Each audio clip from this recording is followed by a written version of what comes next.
Hi guys, welcome. So today we are going to show you how to create an home automation system using augmented reality. So let's get started. So to begin with, let me tell you exactly what is augmented reality. So augmented reality is actually overlapping of an digital image, video or 3D object on an page called image target. So what is the use of doing home automation with augmented reality?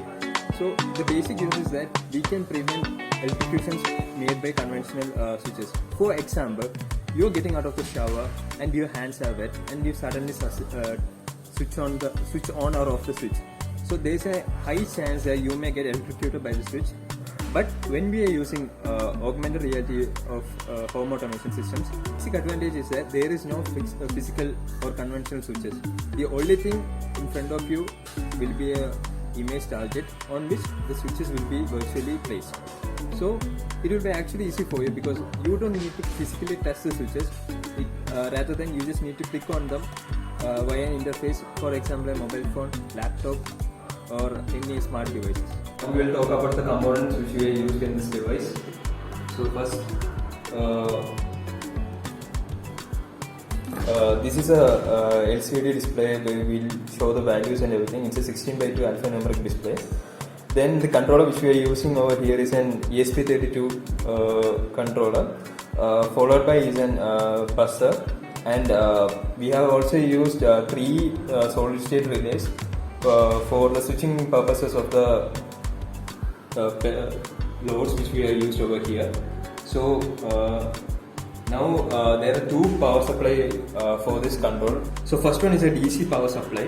So the DC power supply is used to power all the peripheral devices such as the ESP32, the LCD display, the buzzer and the solid state relays. And the AC power supply is used to power the peripheral loads such as the bulbs which are used in here. Okay, so now I will show you the demonstration of our project. So when you on the project, for the project to start there will be 10-second delay. This 10-second delay is caused by the control system which is going to connect to the preferred SSID or the preferred Wi-Fi which they have already set in this. So that's why there is a delay of 10 seconds.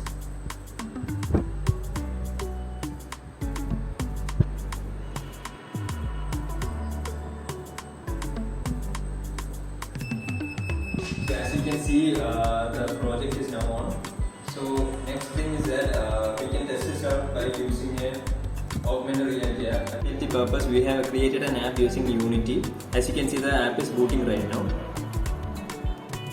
When the image target is focused on the mobile phone, we can see that the target has become a panel with 2 buttons. One is an off button and the other is an on button. So as soon as press the on button, we can see the bulb has lit up, and when we press the off button, the bulb has gone off. So this is the working of our project. So our project as a whole. So this is our entire team behind the project. I am Ashwin, this is Gautam, this is Ajay and this is Darshan. Thanks for watching, and for any more details the link is given in the description. Thank you.